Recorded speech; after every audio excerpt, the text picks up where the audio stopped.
irmãos, vamos abrir as nossas Bíblias na primeira epístola de Pedro, capítulo 3.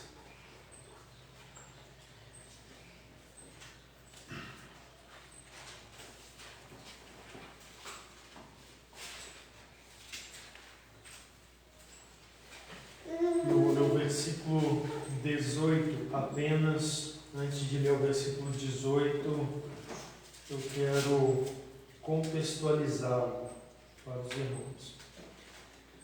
A Epístola de Pedro, o apóstolo está encorajando uma série de cristãos que já seguem o Senhor Jesus Cristo naquela região da Ásia Menor, hoje a atual Turquia. E ele escreve então para esses irmãos, confiando na eleição deles, ele os chama de eleitos, e ele vai dar orientações para eles diversas, entre elas ele vai trazer orientações sobre como lidar com o sofrimento. Então, especialmente no capítulo 3, depois de instruir os crentes sobre como lidar com diversos tipos de relacionamentos que a gente desenvolve no mundo, nós nos relacionamos com as autoridades, com o governo civil, nós nos relacionamos com os senhores, os servos com os senhores, nós temos relações intrafamiliares. Então ele traz no capítulo 3, versículo 1 ao 6, orientações para as esposas, como que elas devem atuar e exercer o seu papel como esposas. E ele vai trazer também instrução para os maridos, como que eles devem desempenhar também o seu papel como esposo, nesse relacionamento no lar. Depois ele entra numa série de orientações gerais, porque nós nos relacionamos muito além dessas esferas. Nós temos relações com os nossos vizinhos, com alguma pessoa que você conhece num contexto diferente, por exemplo, na fila do banco, dentro de um ônibus. De algum modo nós vivemos um relacionamento.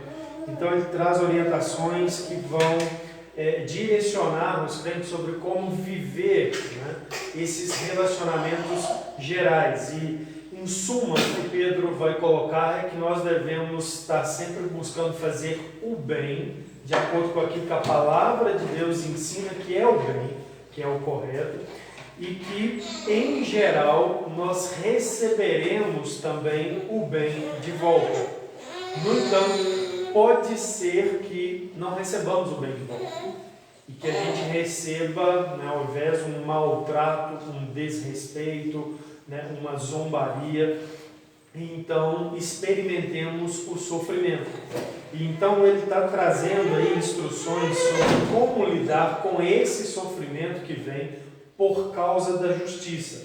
É assim que ele chama, está no versículo 14, ele denomina esse tipo de sofrimento de sofrer por causa da justiça, ou seja, eu estou agindo de uma forma positiva para com o outro, buscando aplicar o que é agradável a Deus na minha vida, e com isso levando o bem ao outro, eu estou recebendo em paga o mal. Eu faço a justiça e recebo em paga a dor, o sofrimento, a difamação, a zombaria.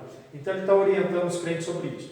E aí, mais um argumento que ele vai trazer para instruir os cristãos nessa firmeza de conduta diante do Senhor, apesar desse tipo de sofrimento na vida, está aí no versículo 18, que é trazer Jesus Cristo para a nossa reflexão e tomá-lo como exemplo. Essa é a ideia do apóstolo Pedro. Ele quer que os crentes, mais uma vez, mirem Jesus Cristo e percebam que, tal qual o nosso Senhor, nós também sofreremos. Nosso Senhor, mesmo vindo ao mundo, fazendo o bem, ele sofreu injustamente. Então, a gente deve mirar no exemplo de Cristo, e assim como o Senhor Jesus Cristo, mesmo tendo sofrido, ele recebeu ao final da sua vida e da sua obra a glória.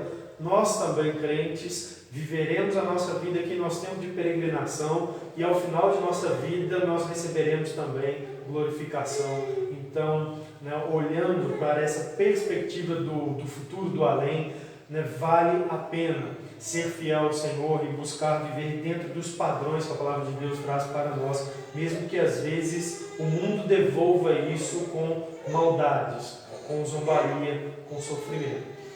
E então ele traz essas palavras que são as seguintes, versículo 18: pois também Cristo morreu. E o morreu aqui, ele está trazendo essa realidade de que Cristo sofreu, e ele sofreu até mesmo morrendo. E tem a palavra também, porque ele está justamente aqui levando-nos a pensar no nosso sofrimento lado a lado com o sofrimento de Cristo. E ter Cristo como um exemplo. Assim como Jesus sofreu, eu também sofro. Ou assim como nós sofremos aqui nesse mundo, Cristo também sofreu. Então essa é a ideia.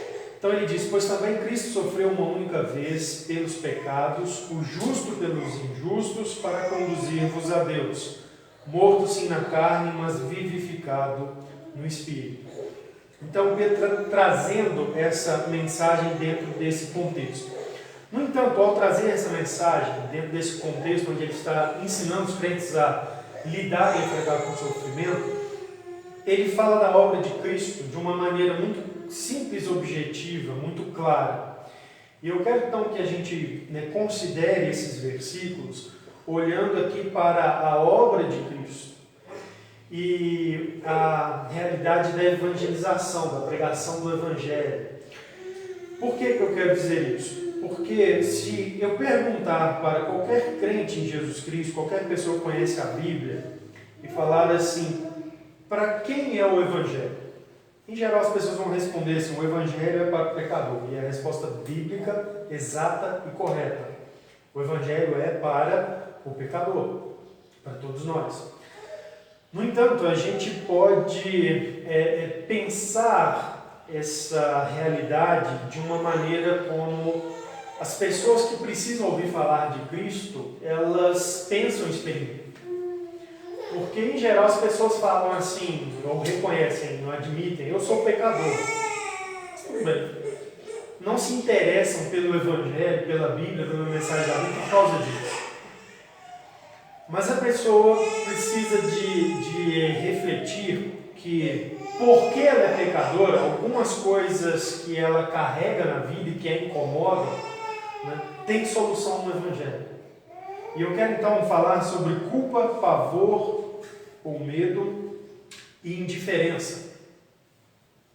Ou o que às vezes a gente vê a juventude falando, é a vida louca. Não estou ligando para as coisas espirituais. Não quero saber de Bíblia, não quero saber de Deus, não quero saber de igreja, não quero saber do Evangelho. Eu quero curtir. Eu quero manter todas as preocupações espirituais o máximo possível afastadas da minha vida. Então, uma vida assim totalmente indiferente. Ou uma vida onde a pessoa sente o peso da culpa constantemente, um fardo de culpa, é como se ela vivesse esmagada por um peso invisível, mas que está diante dela, ou que está sobre ela. Ou pavor. As pessoas vivem amedrontadas. As pessoas vivem amedrontadas. As pessoas têm medo de morte. Tem pessoa que tem tanto pavor da morte que não gosta nem que se comenta, que se fala sobre morte. Tem pessoas que têm tanto pavor de morte que não gostam nem de passar perto de um cemitério. E todas essas coisas estão relacionadas com a realidade que o homem é pecador. E que no Evangelho de Jesus Cristo e na salvação que Jesus Cristo traz para nós, a libertação de todas essas coisas.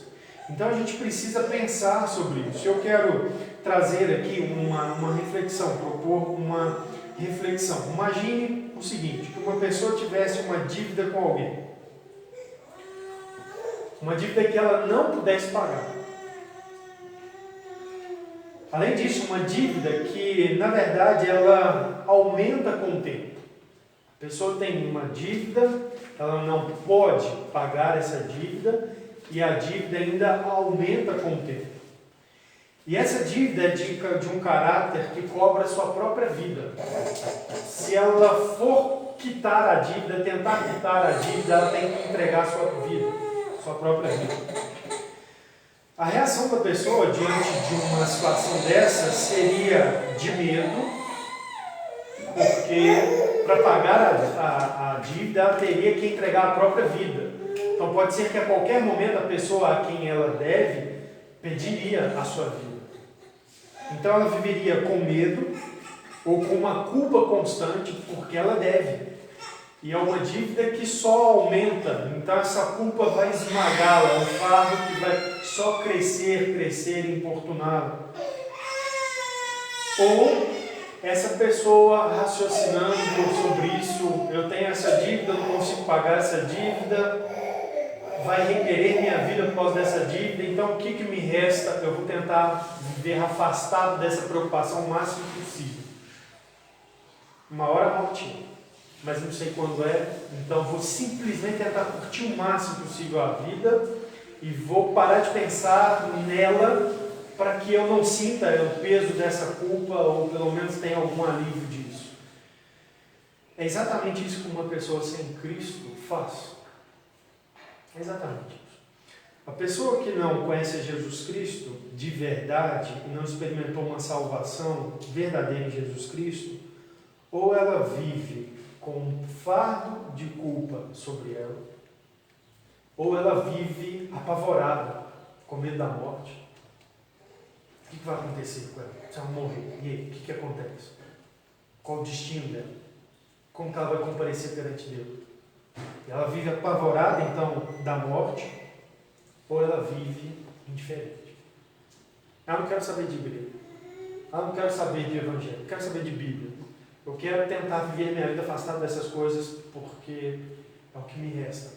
Uma hora a morte me pega. Agora é o que me resta. E eu não quero ficar sofrendo com a coisa. Isso é o resumo do viver de qualquer ser humano que não conhece o Evangelho de Jesus Cristo. E quando a gente olha então aqui para esse texto de Pedro, a gente vê que a obra de Cristo na cruz ela é tão suficiente, tão maravilhosa, que ela nos livra dessas três coisas. Essas três coisas. Cristo traz a salvação para o pecador e a salvação restaura ele espiritualmente, mas restaura também a sua maneira de viver a vida. Aqueles que conhecem a alegoria de John Bunyan, no Peregrino, ele trabalha isso muito bem ali com imagens. A primeira dela é o livrar-se da culpa, aquele fardo sendo solto ali aos pés da cruz. Porque o pecador experimenta estas coisas. Às vezes ele não experimenta elas ao mesmo tempo, às vezes experimenta. Mas às vezes em etapas diferentes da vida. Ele lida com a culpa. Depois ele fica apavorado com a morte. Depois ele fala assim, quer saber, eu vou aproveitar e tentar viver afastado o máximo possível dessas coisas, porque eu não quero sofrer. Porque ele sabe no fim que não há solução para ele. Então, vamos olhar aqui para o texto e ver por que a gente pode descansar em Jesus Cristo. Porque quando cremos em Cristo, a gente descansa nele. E porque quando a gente oferece o Evangelho para uma pessoa, você pode trazer a mensagem do Evangelho dessa forma, essa forma encorajadora, essa forma acalentadora, porque é a necessidade do homem perdido. Um homem perdido, ele anseia por essas coisas. E nós precisamos então falar para as pessoas por que a gente confia em Jesus, por que ela pode confiar em Jesus Cristo. Então observe, antes de expor aqui completamente o texto, nesses aspectos, eu quero esclarecer dois pontos aqui no versículo. O primeiro é o termo Cristo, está no versículo de número 18, quando ele diz: pois também Cristo morreu. Observe, ele faz a menção apenas de Cristo, ele não usa o termo, o nome Jesus, mas a palavra Cristo é uma palavra bem compreendida entre os cristãos daquela época, é uma referência a todo aquele conhecimento e esperança escatológica que vinha desde o Antigo Testamento. A palavra Cristo significa Messias, Salvador, se refere então àquela promessa lá de trás, onde Deus anunciou que enviaria um Salvador para os pecados do homem, um Salvador para o seu povo, um Messias para Israel, o Cristo. Quando a gente chega no período do helenismo ali, na língua grega é o Cristo. Então, o termo Cristo se refere a essa esperança escatológica do Antigo Testamento, né, do Salvador prometido, da presença, da manifestação do próprio Senhor que viria ao mundo, né, no livro de Malaquias, assim que foi anunciado. E quando, por exemplo, André foi levar seu irmão Simão até Jesus Cristo, a palavra de Deus nos diz assim, lá em João 1,41, diz assim: ele achou primeiro seu próprio irmão Simão, a quem disse: achamos o Messias, que quer dizer Cristo. Ou seja, para André, encontrar Jesus foi encontrar aquele que eles esperavam por séculos, o Salvador.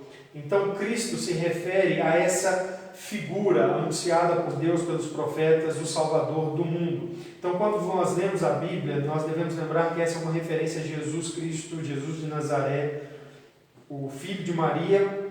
Ele é o Salvador prometido, o Senhor que veio ao mundo, a Palavra de Deus encarnada, né, a própria visitação do Senhor aqui no mundo. Ele é tudo isso. O termo Cristo embarca ou engloba todas essas referências do Antigo Testamento para o Salvador. O outro ponto que eu quero esclarecer desse versículo é que o Evangelho ele envolve uma questão de justiça. Se você observar aí, Pedro fala que Cristo, né, morreu pelos nossos pecados, o justo pelos injustos. Então, essa expressão, o justo pelos injustos, lembra para a gente que o problema do ser humano, no final das contas, em resumo, é um problema de justiça. O ser humano, ele não é justo, ele não pode se apresentar perante Deus ou ser recebido por Deus, porque ele não é merecedor diante de Deus. Ao contrário, ele é indigno, ele merece a ira, a condenação de Deus, porque ele não tem justiça em si mesmo. E Deus é justo. E para estar com Deus, então precisa ser justo também. Então todo o problema do ser humano é que ele é injusto perante Deus, o Criador Santo, ele merece condenação. A gente vê isso no Antigo Testamento de uma forma assim, muito forte e vívida. Por exemplo, eu vou ler aqui o versículo 11 do Salmo 7, que diz assim: Deus é justo juiz, um Deus que se ira todos os dias. Se o homem não se converter, Deus afiará a sua espada, já tem armado o seu arco e está aparelhado e já preparou para ele armas mortais. Então a figura do Salmo é essa. Deus é assim, essa é a sua natureza. Ele é um justo juiz.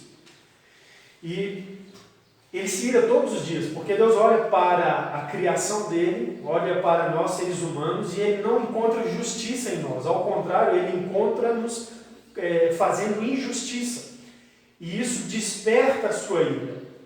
E a injustiça traz então sobre nós a condenação, o juízo, que é a morte. Por isso que o texto traz essa figura que é assim, temível, assustadora, né, que fala que Deus afia a sua espada, que é um instrumento de morte. E diz o texto aqui, né, que ele já preparou armas mortais, ou seja, armas para a morte mesmo, para fazer justiça para com aqueles que são injustos. Então esse é o problema do homem perante Deus. O homem não é justo o suficiente para comparecer perante o Senhor. Então é isso que está por trás da pregação do Evangelho. A gente precisa lembrar para as pessoas que o pecado é a ausência de justiça. Na verdade, é a presença da injustiça na nossa vida e, portanto, tornando-nos indignos de Deus e merecedores da condenação, da reprovação do Senhor. Então, por que a gente confia em Jesus Cristo, que é o Cristo, o Salvador, diante do fato que o problema nosso é que nós somos injustos, nós não temos justiça, como Pedro frisa aí no texto ao citar essa expressão, o justo pelos injustos. Por que a gente confia em Jesus? Então eu quero observar com vocês aqui 3 aspectos que são únicos da obra de Jesus Cristo. Ou como Emil Müller traz, ele escreve que são aspectos únicos e intransferíveis da obra de Cristo. São realidades que você tem somente em Cristo e na obra de Jesus Cristo. Primeira coisa é o alcance da obra de Jesus Cristo. Esse é um desses aspectos que são únicos e intransferíveis. Pedro resume isso com essa frase, quando ele diz assim: pois também Cristo morreu pelos pecados, o justo pelos injustos. Cristo morreu, ou seja, o Messias deu a sua vida, conforme os profetas anunciaram, como Isaías prenunciou no capítulo 53, falando inclusive do tipo de morte que ele padeceria, falou dele ser traspassado, dele ser furado.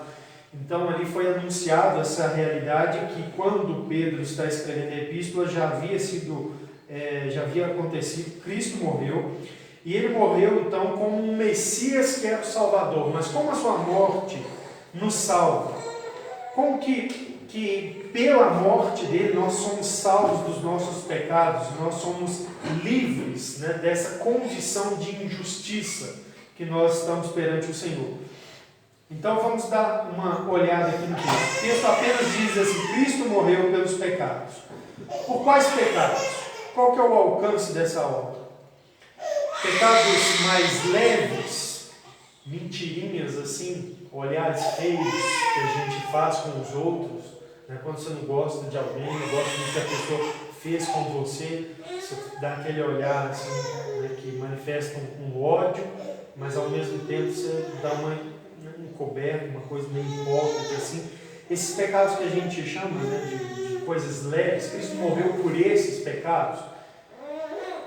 Ou Cristo morreu por pecados mais graves, como violência, depravações sexuais, ou por aqueles pecados denominados vícios de conduta, ou no passado chamados de pecados capitais, inveja, gula, cobiça, aquela lista toda, avareza, ira. Ou Cristo morreu apenas para livrar-nos da nossa própria natureza pecaminosa. Cristo morreu e Ele conquistou justiça para nós, de modo que, se a gente for, por exemplo, batizado em Cristo Jesus, aí nós somos livres dessa natureza pecaminosa. Mas depois os pecados que você comete depois, você tem que dar um jeito de resolvê-los com Deus. Como é que é? Por quais pecados Cristo morreu? O que a Bíblia diz? Pedro não declara nesse texto. Ele apenas afirma: Cristo morreu pelos pecados. Mas a gente entende, Pedro está escrevendo para cristãos, ele pressupõe que os seus leitores vão entender isso. Nós entendemos pelo restante da Bíblia que Cristo morreu por todo tipo de pecado. Não há nenhum tipo de classificação. É apenas assim: Cristo morreu por todos os tipos de pecado. Sejam os que nós ou a sociedade acham leves, suaves, seja o pecado da nossa inclinação natural contrária a Deus, seja o pecado de comportamentos, vícios de conduta. A Bíblia diz que Cristo morreu por todos os tipos de pecado. Não há classificação. Cristo na cruz pagou, fez justiça por cada tipo de pecado. Então observe. Em Romanos 4, a palavra de Deus diz assim, versículo 7. Bem-aventurado aqueles cujas iniquidades são perdoadas e cujos pecados são cobertos. Bem-aventurado o homem a quem o Senhor jamais imputará pecado. Será que o apóstolo Paulo ele está expressando aqui o alcance da morte de Cristo desta forma? É um alcance pleno, total, geral. Ele diz que são bem-aventurados aqueles cujas iniquidades, quais? As iniquidades, de todo tipo, são perdoadas.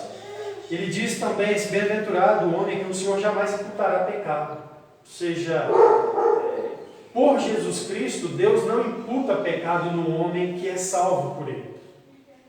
Não é assim, Deus não imputa esse, mas aqueles outros ali, o homem fica com ele sobre as costas, e ele tem que de algum modo tentar resolver por ele mesmo. Ser religioso, fazer penitência, peregrinações. Não. Cristo morreu pelos pecados. Então quem recebe os benefícios da obra de Cristo são bem-aventurados, porque Ele morreu por todos os nossos pecados, de fato, todos os tipos. E em 1 Coríntios capítulo 15, o apóstolo Paulo também diz assim: Antes de tudo vos entreguei que também recebi, que Cristo morreu pelos nossos pecados, segundo as Escrituras. Então, de novo, a Bíblia afirma isso, o alcance da obra de Cristo. Por quais pecados ele morreu? Pelos pecados. Não é assim por quais, é pelos pecados, por todos os pecados, todos os tipos de pecado. Então, quando a gente percebe isso, que está na afirmação aqui de Pedro, no versículo 18, quando ele diz: Cristo morreu pelos pecados, o justo pelos injustos, a pergunta que a gente, então, que vê à nossa mente, que foi proposta é: qual é o alcance da obra de Cristo na cruz? E a resposta da Escritura é que ela alcança todos os tipos de pecado. Isso aqui é muito importante. O sacrifício de Cristo na cruz não deixou de fora nada. Nada ficou fora do alcance de Cristo ali. Portanto, Jesus pode perdoar todos os tipos de pecado em quaisquer momentos, de qualquer gravidade, desde que o pecador reconheça o seu pecado, se arrependa e creia em Cristo, confie nele como seu Salvador.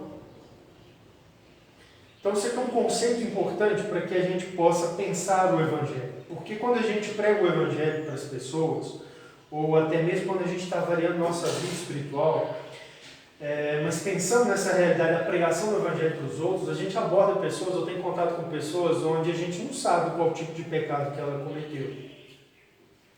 E talvez você pregue para a pessoa e ela acha até a sua mensagem convidativa, mas no seu coração está um peso, uma culpa grande, por causa de alguns pecados que para ela, pode ser que ela fale assim, ela pense assim: para mim não tem jeito, porque eu já cometi essa coisa, eu nem coragem de falar com essa pessoa.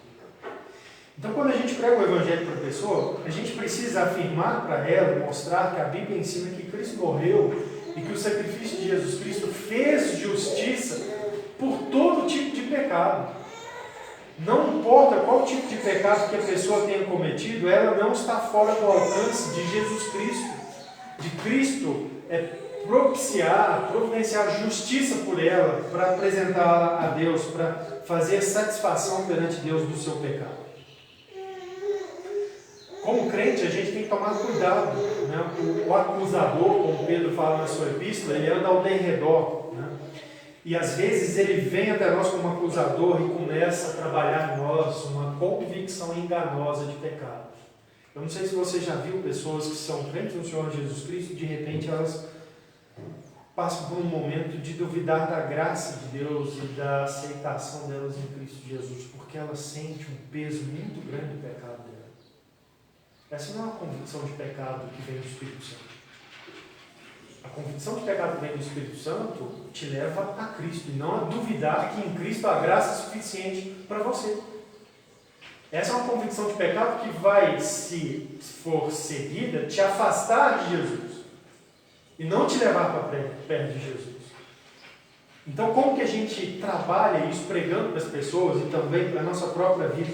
É lembrando disso, que não está nada fora do alcance. O sacrifício de Jesus Cristo, ele é tão completo, tão perfeito, que não tem nenhum tipo de pecado que a gente possa olhar para ele e falar assim: mas esse não tem jeito, ou bem, esse daqui é comigo, eu tenho que fazer, né, alguma coisa, eu tenho que conquistar algum tipo de mérito, tenho que fazer algo para chamar a atenção de Deus. Não. Você não precisa de viver, né, carregando uma culpa, ou com medo de morrer sem dar conta de algum modo se tornar justo perante Deus. Por quê? Porque o sacrifício de Cristo na cruz é completo. Foi pelos pecados de todo tipo. Isso é importante até para desafiar a gente para pregar o Evangelho. Eu não sei se você já pregou o Evangelho para um presidiário. Ir a um presídio pregar é um desafio, porque você se depara ali com, em geral, a seleção dos piores da sociedade. Porque até entre os piores, e que pela lei deveriam estar lá, há na própria lei amenizações que tiram eles de lá. Ficam os piores, torturadores, sequestradores, pessoas muito violentas, traficantes, Você tem ousadia para pregar o perdão de Cristo para essas pessoas? Acusadores. Você crê que Cristo na cruz morreu pelos pecados, inclusive esse? Que Ele fez justiça? Ele é capaz de apresentar até uma pessoa assim perante Deus?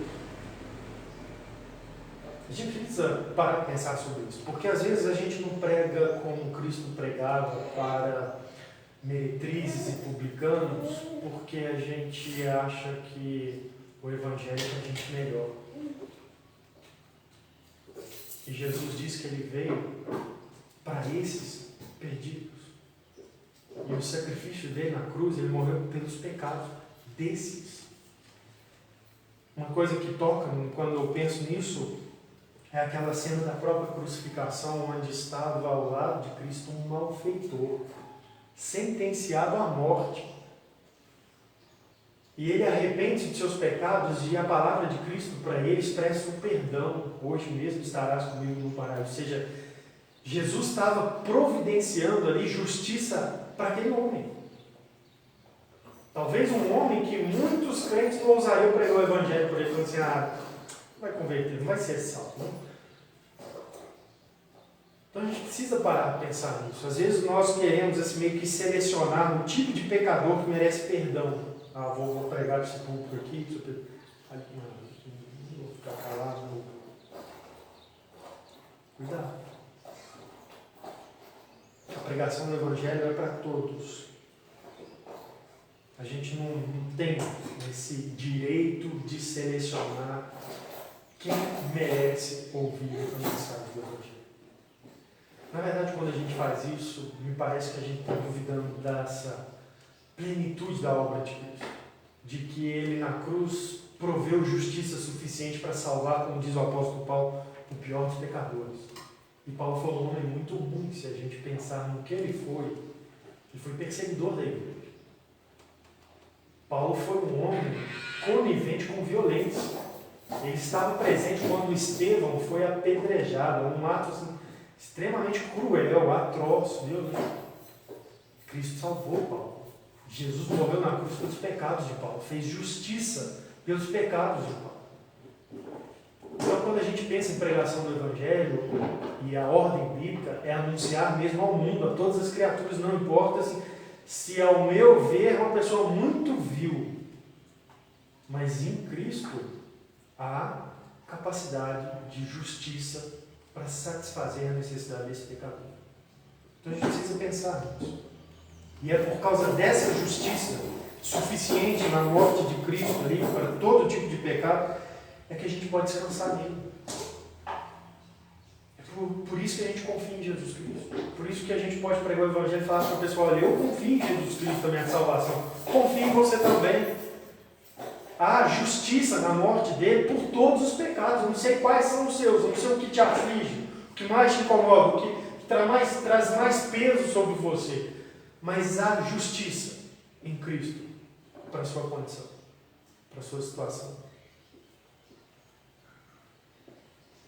Então em Jesus nós confiamos, e confiados em Cristo, a realidade é que a gente pode viver sem culpa, sem pavor. A morte já nos assusta, então Cristo proporcionou justiça suficiente para aquele que crê nele, eu creio. Ele vai apresentar perante Deus a minha vida santa, pura, um ser justificado. Então, por que temer a morte? Não há motivo para temer a morte. Para que ter pavor? E para aquele que então fica indiferente, você pode falar para ele, olha, não fique indiferente a essas coisas. A obra de Cristo na cruz foi tão suficiente que ela pode resgatar você do pior pecado. Perceba isso e passe a amar Jesus Cristo. Busque conhecê-lo, busque andar nos caminhos dele. Porque você não precisa sentir culpa, você não precisa de viver apavorado, mas você não precisa viver distante tentando evitar essas coisas, porque em Cristo tem solução para elas. Então a gente pode também confrontar essas pessoas que às vezes a gente olha assim e pensa assim, esse pessoal eles não querem nada com nada. Na verdade, isso é uma fuga para não enfrentar uma realidade. Você pode chegar e confrontar com a realidade e dizer, mas há solução. Em Cristo há solução. Em Jesus nós confiamos. O segundo aspecto da obra de Jesus Cristo, que eu quero ressaltar no versículo de número 18, está aí no meio dessas duas frases que eu já considerei, quando Pedro diz assim: pois também Cristo morreu uma única vez pelos pecados, o justo pelos injustos. Quantas vezes Jesus morreu pelo pecado? Uma única vez. Isso traz para a gente um outro aspecto da obra de Cristo, que é o poder da sua obra. Cristo morrer uma única vez indica o que para a gente? A suficiência da obra dele no Calvário. Uma vez, um sacrifício, ele não precisou de outro, não precisou ser renovado. Aquele foi poderoso o suficiente para cumprir, para satisfazer toda a justiça de Deus. Não só de qualquer tipo de pecado, mas também do acúmulo de todos os pecados, de todos os pecadores que creem em Cristo Jesus. O sacrifício de Cristo é poderoso o suficiente para pagar e fazer justiça por todos os pecados. É por isso que a Bíblia nos descreve que o nosso Senhor, quando estava ali sendo crucificado, ele declarou, uma de suas frases na cruz foi: está consumado, e rendeu o Espírito. E a palavra estar consumado significa está pago. O que Jesus disse ali foi: olha, nesse sacrifício tem poder para pagar a dívida de todos os pecadores que creem. Está pago, está consumado, não ficou nada para trás, tudo foi quitado. E quando você olha então para a Bíblia e a examina, de fato você não vai encontrar nenhuma restrição de poder à obra de Cristo feita na cruz. A Bíblia não vai dizer assim: olha, Cristo salvou, né, e pagou por muitos pecados, mas o pessoal peca tanto que alguns não foi suficiente. Precisa de um outro sacrifício, seja humano, peregrinações, doações, boas obras, né, ou seja até mesmo um outro sacrifício divino. Crucificaram Cristo de novo. Não, é uma única vez. E naquela única vez foi realizada uma obra tal, de poder tal, que é capaz de salvar plenamente todo e qualquer pecador de todo e qualquer tipo de pecado. Por exemplo, em Colossenses capítulo 2, o apóstolo Paulo é mais explícito ao dizer isso. Ele diz assim, no versículo 13 do capítulo 2: e a vós outros que estáveis mortos pelas vossas transgressões e pela incircuncisão da vossa carne, ele vos deu vida juntamente com ele, perdoando todos os nossos delitos.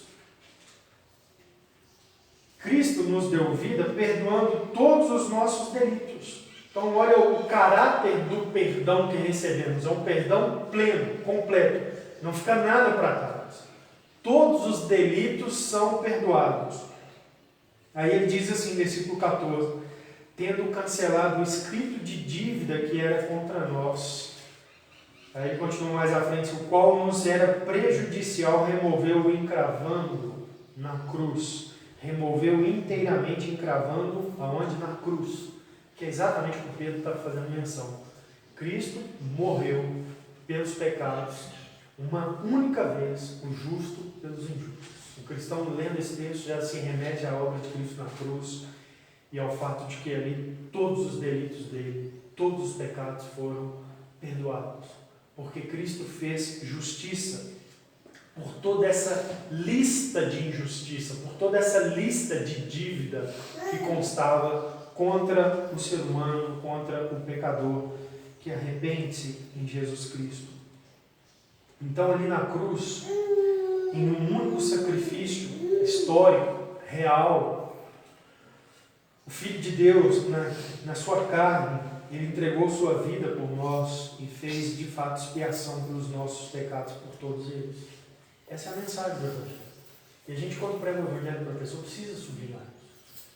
Às vezes a gente prega o Evangelho que fala de salvação corretamente, mas bem superficial. Jesus salva os seus pecados. E a pessoa fala: que bom, mas será que ele salva todos porque eu tenho tantos? E você precisa de esclarecer para a pessoa isso: olha, sim, é de todos.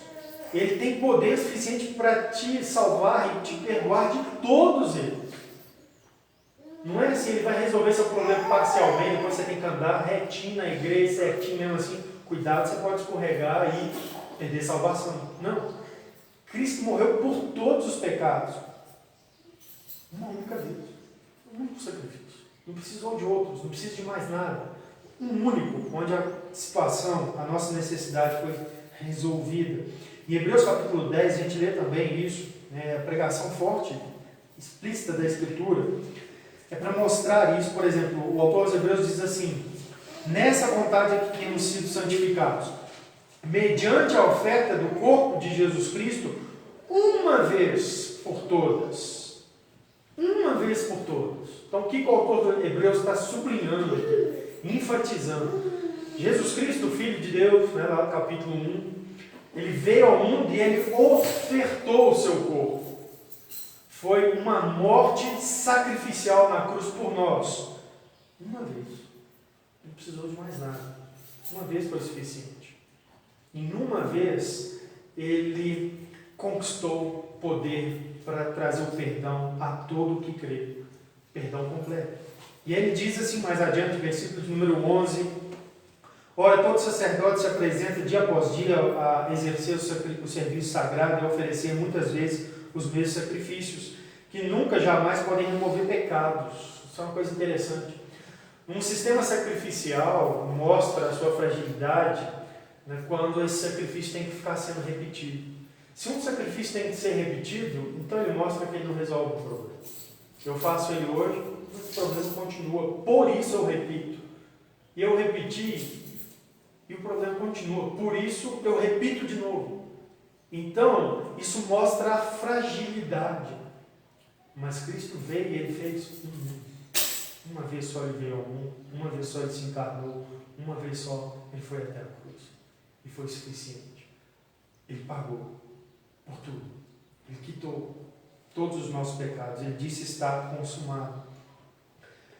Hebreus continua dizendo: Jesus, porém, então ele traz Jesus em contraste, tendo oferecido para sempre um único sacrifício pelos pecados, assentou-se à destra de Deus, aguardando aí em diante que até seus inimigos sejam postos por estrado dos seus pés. Então observe, ele enfatizando isso, né? Jesus ofereceu para sempre um único sacrifício pelos pecados.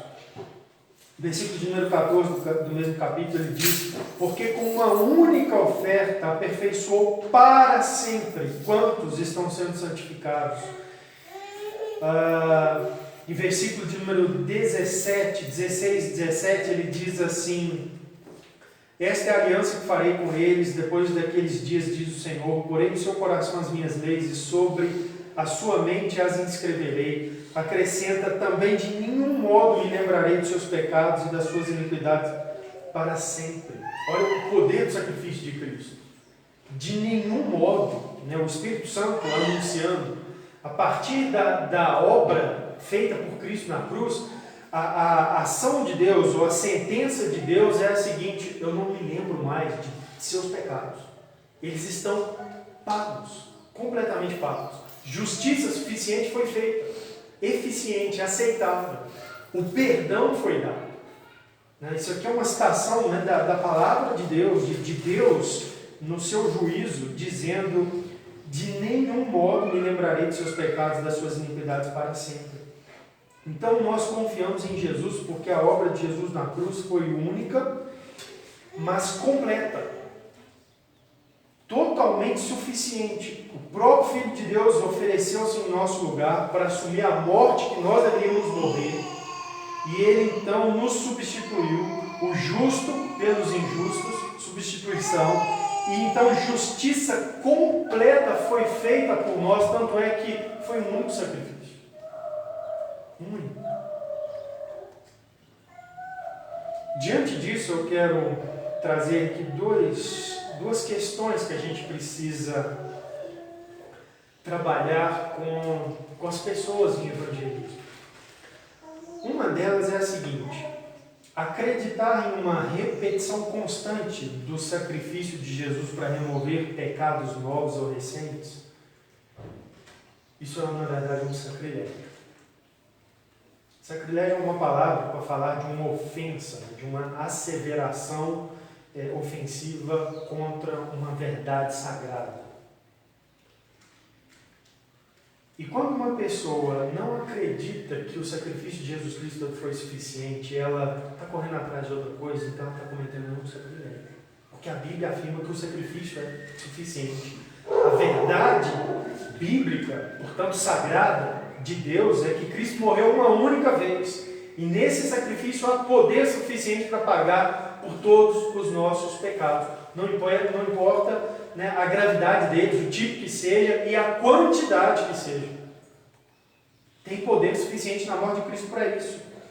Portanto, essa é uma asseveração contrária ao próprio Evangelho. Alguém diz, sim, Jesus Cristo é o Salvador, mas nós continuamos refazendo e repetindo esse sacrifício continuamente na administração da ceia do Senhor. Isso é um falso evangelho. Isso é um sacrilégio. Porque isso é uma ofensa direta à mensagem da Bíblia que diz que Cristo morreu uma vez só. Suficiente. Um sacrifício perfeito, completo. Então a gente precisa levar as pessoas a pensar nisso, porque as pessoas às vezes admitem assim, não, Jesus morreu pelos pecados mesmo, mas alguma coisa mais precisa ser feita. Outros sacrifícios, outros esforços precisam ser feitos. Isso é uma asseveração contra o próprio Evangelho. E não confiar em Jesus apenas, então, é anular a graça de Deus, manifesta em Cristo Jesus. É torná-la vã, é rejeitar o próprio Cristo. E é assim que a própria Bíblia traz, o apóstolo Paulo diz assim quando escreve aos Gálatas, não anula a graça de Deus, pois se a justiça é mediante a lei, segue-se que Cristo morreu em vão. Paulo escreve isso mediante essa perspectiva, de que Cristo morreu uma única vez e foi suficiente. De modo que se eu tento acrescentar justiça ao que Cristo fez, se eu tento fazer mais sacrifícios, se eu tento conquistar mais méritos por fora do que Cristo fez, na verdade eu estou então dizendo que Cristo morreu. Não foi suficiente.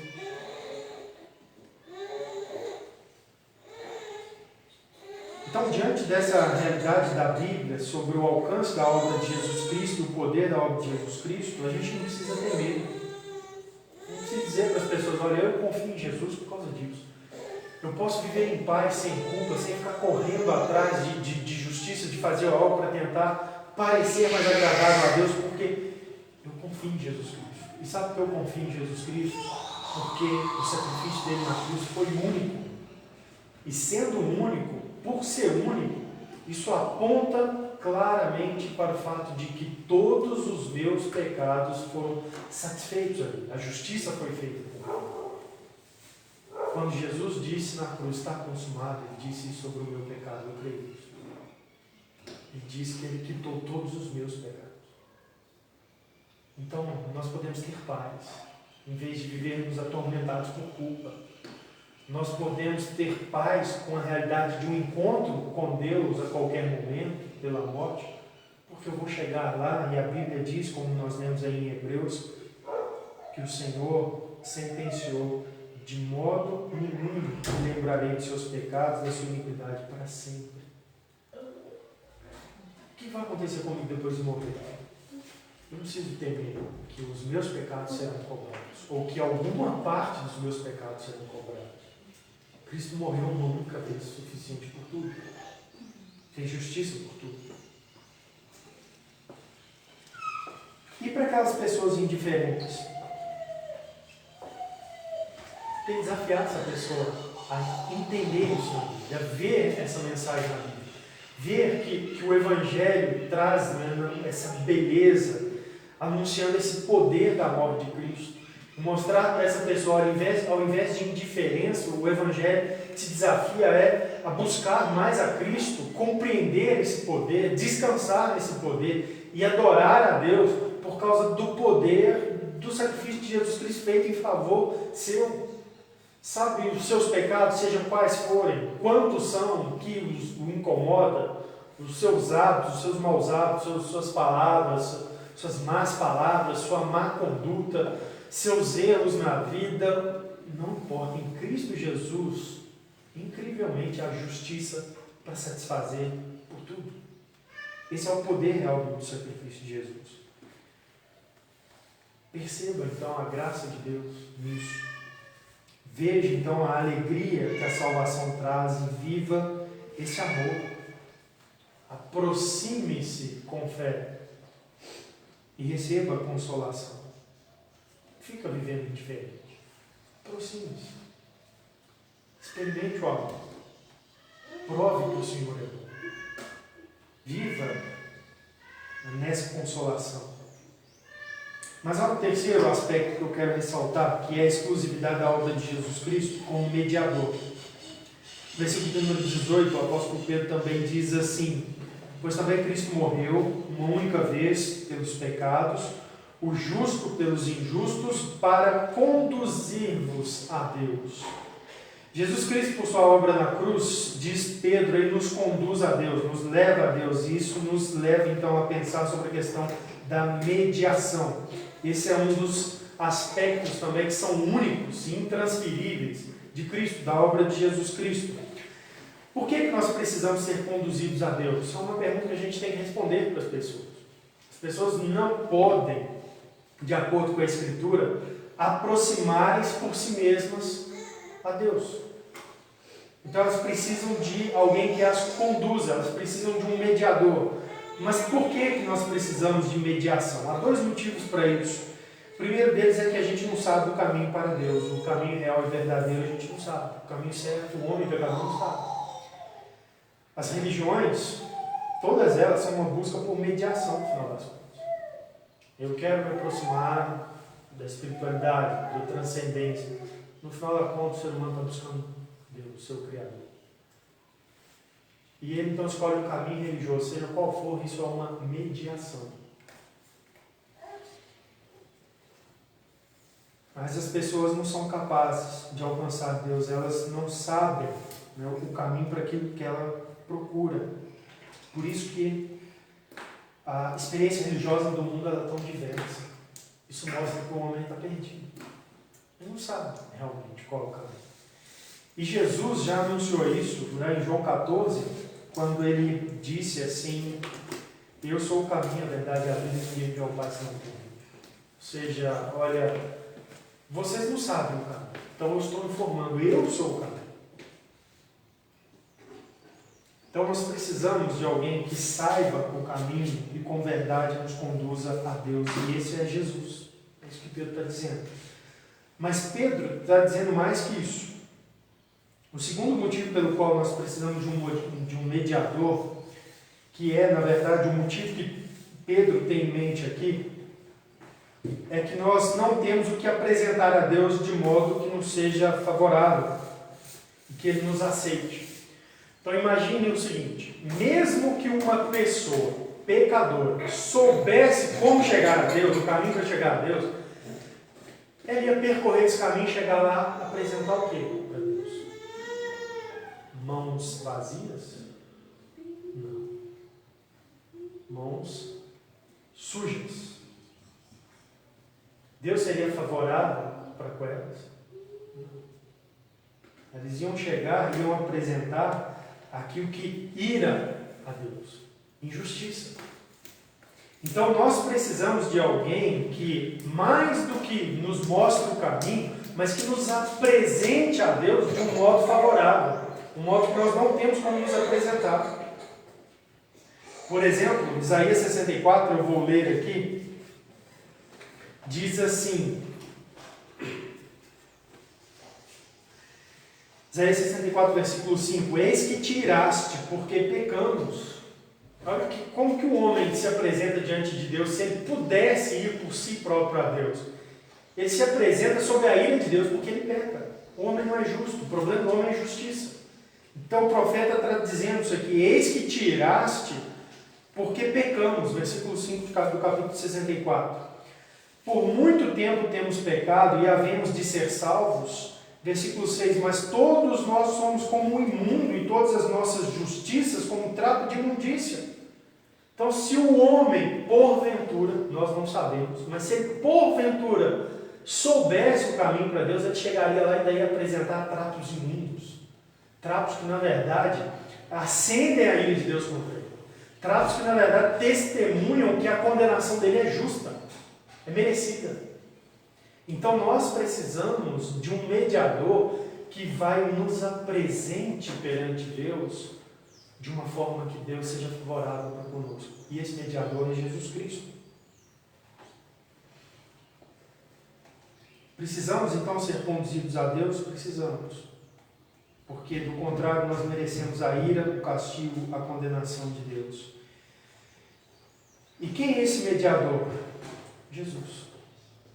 E é isso que Deus está dizendo. Cristo morreu pelos nossos pecados, para conduzirmos a Deus. É Ele que faz isso. Como que Jesus faz isso? Ele se apresenta com a sua obra sacrificial. Olha, eu fiz justiça por eles. Eu paguei os pecados dele. Olha aqui. Está tudo resolvido. Aqui está. A justiça foi feita. E então, Deus olha para nós favoravelmente. Ah, mas eu vou recorrer a outras pessoas. Eu preciso então de alguém que me apresente numa condição aceitável a Deus. Será que, por exemplo, Maria pode nos apresentar de forma aceitável a Deus? Será que é legítimo, biblicamente, é seguro confiar na mediação, uma suposta mediação de Maria? Não. Evangelho de Lucas, capítulo de número 5, nós lemos aquele relato do anjo Gabriel quando vai anunciar a Maria que ela seria a mãe do Messias. E aí o texto traz ali para a gente um relato da reação de Maria a esse anúncio, dessa notícia assim tão preciosa.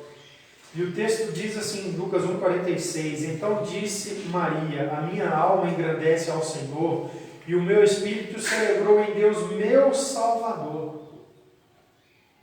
Observe essa frase. Maria diz que Deus é o seu Salvador. Se Maria precisar de salvação, significa que ela era uma pessoa pecadora. Então Maria não poderia se apresentar diante de Deus para nos mediar, porque ela própria chegaria perante Deus com mãos sujas, indigna. Maria é alguém que também precisa de salvação, precisa de um mediador, porque ela precisa de Salvador. Maria não é santa. Olha a concepção dela sobre si mesma. Versículo de número 49, ela diz assim, porque o texto diz assim, porque o poderoso me fez grandes coisas, santo é o seu nome. Olha o que Maria está dizendo. Santo é o Senhor, não eu. Santo, um só, o Senhor, não. Eu preciso de salvação. Portanto, Maria não é um mediador qualificado. Alguém que pode nos apresentar a Deus assim, com justiça, de modo aceitável, favorável. Ao contrário, Maria é alguém que, junto conosco, precisa ser apresentada a Deus de um modo aceitável, favorável.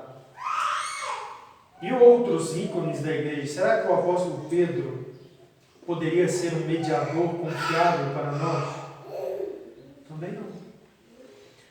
Eu não vou ler o texto, mas a palavra de Deus diz lá em Lucas capítulo 5 que o Senhor Jesus fez um milagre perante Pedro e os discípulos no barco, quando eles ainda eram seguidores de Jesus, mas ainda pescadores também. E o Senhor Jesus operou-lhe uma pesca maravilhosa, uma pesca tal que Pedro se dobrou em admiração aos pés do Senhor Jesus Cristo e ele declarou essas palavras: Senhor, retira-te de mim, porque sou pecador. Então Pedro se reconhece como um homem que tem pecados, portanto ele não pode ser um mediador. Não adianta a gente confiar em Pedro. E nenhum outro, grandes ícones da igreja do passado, servos de Cristo, porque são pecadores. Um mediador tem que ser alguém que, sem pecado, pode se apresentar a Deus e leve a Deus justiça suficiente para nos apresentar de forma favorável. E a gente tem só Jesus Cristo nessa posição. Por quê? O justo pelos injustos. Ele é justo. Ele pode apresentar-se a Deus sem culpa. E ele leva o seu sacrifício pelos injustos. Ele morreu por nós e fez justiça por nós. Então é uma questão de justiça. Nós não temos como apresentarmos diante de Deus nenhuma condição. Somos injustos, somos culpados. Mas Cristo Jesus, o único sem pecado, o justo, ele morreu e apresenta-se como um sacerdote perante o Senhor, levando ali as justiças para o nosso favor. E é por isso que a palavra de Deus anuncia Cristo. João Batista anunciou ele assim: eis o Cordeiro de Deus que tira o pecado do mundo, ou seja, é ele, não existe outro. Por isso que o apóstolo Paulo, escrevendo a Timóteo, ele diz assim: porquanto há um só Deus, um só mediador entre Deus e os homens, Jesus Cristo, homem, o qual a si mesmo se deu em resgate por todos. É Jesus Cristo. É por isso que o próprio Senhor Jesus Cristo anunciou: eu sou o caminho, a verdade e a vida. Ninguém vê ao Pai senão por mim. Eu sou o único mediador possível. Ninguém vê ao Pai senão por mim. Todos os outros são pecadores. Eu sou santo. E eu farei justiça. O justo pelos injustos. Então a gente pode confiar em Jesus Cristo. E se você tem um mediador assim, capaz de apresentar-se perante Deus e apresentar justiça por você, você não precisa temer culpa. Você não precisa viver esmagado pela culpa. Você pode buscar perdão nele. Se você tem um mediador assim que vai te apresentar favoravelmente perante Deus, por que temer a morte? Por que temer o seu encontro com Deus? Você será recebido de forma favorável. É isso o Evangelho. A gente precisa pregar isso para as pessoas. Por que viver uma vida indiferente com coisas tão santas, tão preciosas, se você tem em Cristo solução viável, solução plena para isso? Então, todos que confiam em Jesus Cristo, eles podem afirmar sem medo: olha, em Jesus nós confiamos. Por isso, não há pavor. E a gente canta na igreja uma música que a gente diz assim: não há pavor, não há mais culpa nem pavor, esse é o poder de Cristo em mim. Isso que Jesus faça por nós, pecadores, enquanto vivemos uma vida tranquila, sem medo, sem culpa, por causa dele, da obra dele, a suficiência da obra dele na cruz. Então, para quem que o Evangelho interessa? Pessoas culpadas. Sabe, conversando com os pecadores, com as pessoas que precisam vir-se a Cristo, perceba se essa pessoa é uma dessas que está vivendo assim, incomodada pela culpa, às vezes esmagada pela culpa. Prega o Evangelho para ela. O Evangelho interessa para essa pessoa. Para quem que o Evangelho interessa? Para as pessoas com medo. A pessoa que tem horror, pavor da morte, pavor do seu destino após a morte, ou seja, no fim das contas, do que Deus fará com a alma dela. Tem pavor do seu encontro com Deus, medo do juízo, medo de reprovação, de condenação. Prega o Evangelho para ela. Em Cristo Jesus ela não precisa temer. Todos os tipos de pecado, todos os pecados, a justiça em Jesus, esse é o poder da morte de Cristo por nós. Então a gente precisa ter medo da morte. E pregue para as pessoas que estão também em indiferença, em negação, que insistem em minimizar seus pecados, que teimam em admitir sua condição indigna, que lutam para não admitir sua culpa, para não viver apavorados. Pregue para essa pessoa e diga: olha, você não precisa lidar com essas realidades dessa forma, você pode lidar com essa realidade no Evangelho Bíblico. E você vai encontrar a solução em Cristo. Então, que Deus nos abençoe e nos conceda a graça para proclamarmos a verdade de Jesus dessa maneira. E ousadia para que a gente pregue o Evangelho para o mais vil pecador. Para que a gente não faça seleções. Vou pregar para essas pessoas, eu acho que pode crer, mas esse grupo aqui, não sei. Em Cristo Jesus a salvação para o mais vil pecador. Que a gente creia nisso e então possa proclamar com ousadia a verdade do Evangelho. Vamos orar. Senhor Deus, agradeço a Ti por esse Evangelho tão precioso que o Senhor revelou a nós, pelo qual nós somos salvos. Agradeço ao Senhor pela paz contigo que essa mensagem nos traz, pela confiança, Deus, da nossa posição perante o Senhor como justificados por fé, sem culpa, aceitos, tomados, Deus, de forma favoráveis por Ti, de modo que não precisamos temer um encontro contigo, mas ao contrário, nosso coração há de certa forma até um anseio, Deus, pela comunhão plena com o Senhor. Que o Senhor, Deus, fortaleça a nossa vida nessa convicção e o nosso testemunho, a nossa mensagem, Deus, seja pousada para anunciar o Evangelho aos culpados, aos apavorados e também àqueles que estão, Deus, distantes, que estão em negação, que possamos, ó Deus, confrontá-los e apresentar para eles que em Jesus Cristo há a solução para aquilo que eles precisam, Deus, para a necessidade real de um ser humano. Que o Senhor abençoe, ó Deus, os irmãos dessa igreja que se reúne, ó Deus, nessa igreja, a Igreja Batista Reformada do Fim. Que a sua graça, Deus, seja sobre eles, que eles possam ser, ó Deus, ousadas testemunhas do Senhor, Pai, com sabedoria, com amor e também, ó Deus, com profundidade no anúncio do poder da salvação que é em Cristo Jesus. Que eles não duvidem, ó Deus, do poder real do seu sacrifício e que sejam usados pelo Senhor para trazer, ó Deus, aqueles eleitos do Senhor que ainda não foram salvos à fé em Jesus Cristo, nas cidades, nessa região, onde quer que estejam, Deus, que o Senhor use eles como instrumentos do Senhor para proclamação da sua mensagem. Pedimos assim a bênção do Senhor Jesus Cristo. Amém.